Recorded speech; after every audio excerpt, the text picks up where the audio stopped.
Buenos Aires n'était mardi qu'une fête, gigantesque, démesurée, ses avenues du centre gonflées de centaines de milliers de personnes, pour communier avec ces champions du monde, rentrés dans la nuit, et attendus pour une parade qui promettait d'être incandescente.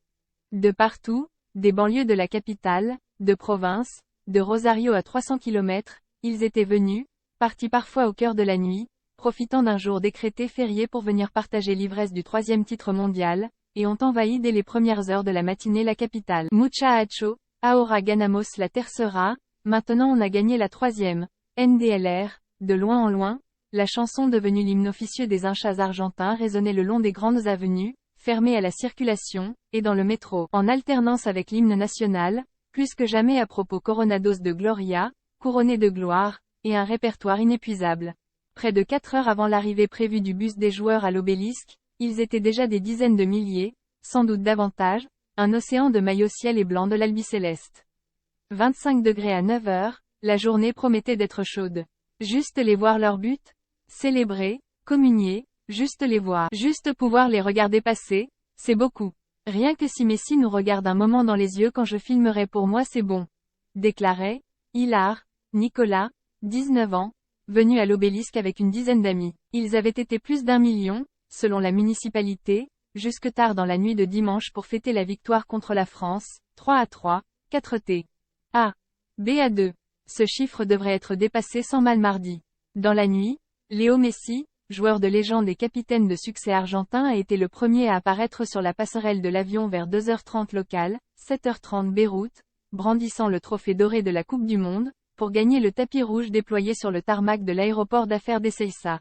L'Airbus A330 bleu ciel et blanc de la compagnie Aerolíneas Argentinas portait l'inscription Une équipe, un pays, un rêve et sur son aile arrière figurent les dessins de Messi, Rodrigo de Paul, ou Ángel Di María, l'autre héros de la finale, auteur du 2e but contre la France. Les joueurs sont immédiatement montés dans un bus à impérial blanc, floqué de 3 étoiles et du Campeón del Mundo, champion du monde, NDLR.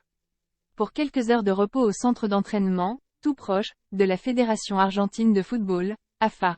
Acclamé par plusieurs milliers de supporters, qui campaient depuis des heures, désireux d'être les premiers à saluer les héros. Dès l'après-midi, par grappes, en famille, avec des tentes, chaises de camping, parillas, tambours, et bien sûr ballons, ils se sont postés sur les larges bas-côtés ombragés du trajet d'environ 10 km entre l'aéroport et l'AFA. Je suis ici à cause de la passion pour l'Argentine, disait Alejandra Diaz, 55 ans, qui avait attendu dans la nuit l'albicéleste près de l'AFA. J'aime Messi, j'aime toute l'équipe. C'est une émotion immense difficile à expliquer, d'être un fan de football en Argentine. Ton cœur bat la chamade. Je pense que c'est le seul pays qui vit, le football, de cette façon, avec cette folie, cette joie, et ce bonheur.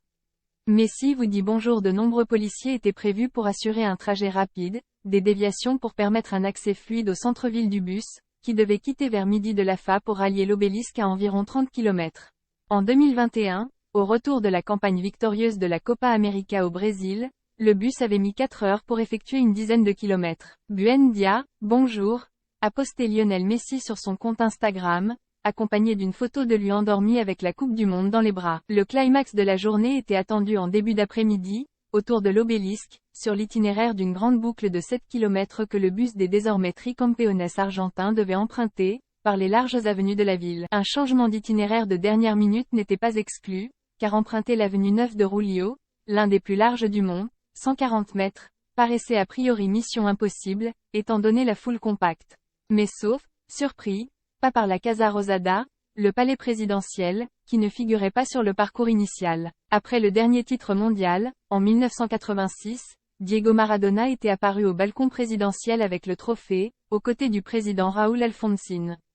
Une image restée dans les mémoires. Car cette 3e étoile pour l'albicéleste, après celle des équipes de Daniel Passarella, 1978, puis Diego Maradona, 1986, après la longue attente, les finales perdues de 1990 et 2014, portent la marque de Messi, septuple ballon d'or, et au soir de sa carrière, à 35 ans, désigné meilleur joueur du mondial. Messi, qui devait plus tard mardi ou mercredi rejoindre son Rosario natal, pour une nouvelle fête, un nouvel accueil en héros, désormais entré dans la légende, aux côtés de Diego Maradona.